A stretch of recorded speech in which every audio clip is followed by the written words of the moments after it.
بسم الله الحمد لله والصلاة والسلام على رسول الله إنا لله وإنا إليه راجعون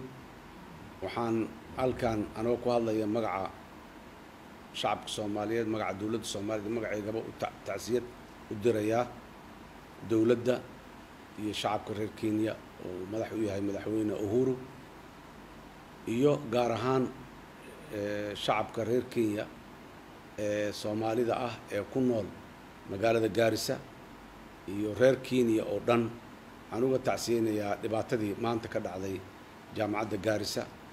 aad iyo aad arrin u xanuun badan oo laga xumaado weeye waan ka xunnahay waana u tacsiyeenaynaa qoysaskii iyo qaraabadii eheladoodii ay ku dhinteen dhalinyaro arday ah wax baranayso xarun waxbarasho meel ciidan ma ahayn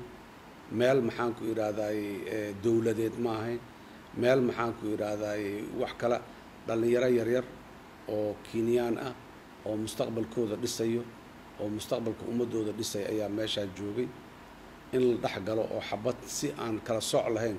xabad loogu furaayo waa dambiga weyn oo la galo walaalayaal nimankan shabaab waa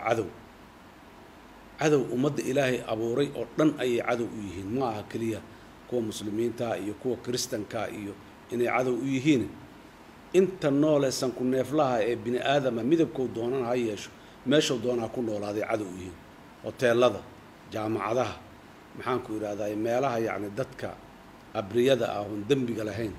oo shacabka oo rayadka oo dagaal iyo colaad iyo aan shaqo ay ku leeyihiin aanay jirin in la abaaro waxay tahay waa dambiga ugu weyn ee la galo waa mar kale intii dhimata Allah u naxariisto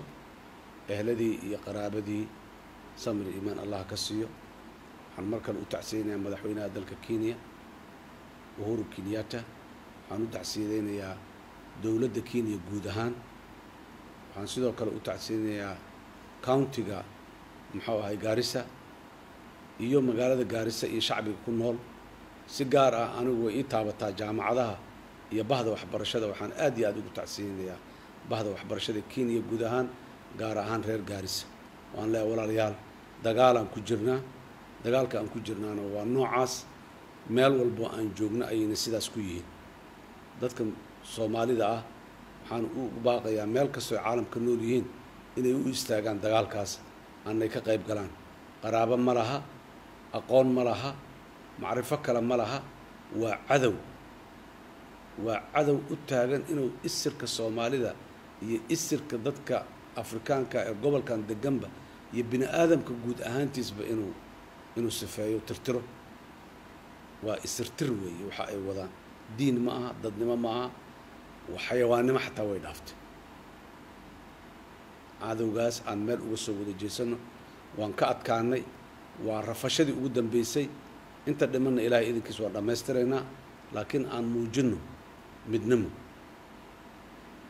qaraabano ma aha kii qaraabada ee shabaab ka tirsan waa cadow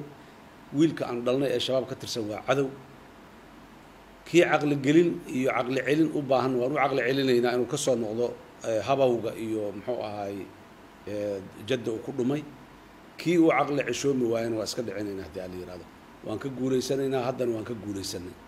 xeryaha militariga meelaha ciidanku degan yahay weerari jireen maanta waxay weerarayaan jaamacadaha iyo hoteeladay weerarayaan waa meesha ugu dambeysay oo ay samayn lahayn baryahan aadna aan uga taxadirno iskaga ilaalino meelaha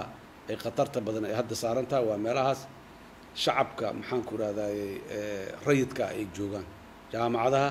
masaajidda suuqyada meelaha ay hadda ay ku tashadeen inay shacabka ku gumaadaan waa meelaha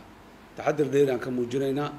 waana ka libkeenina haddii alla yiraahdo mar kale waxaan leeyahay inna lillahi wa inna ilayhi raaji'uun intii dhimata Allah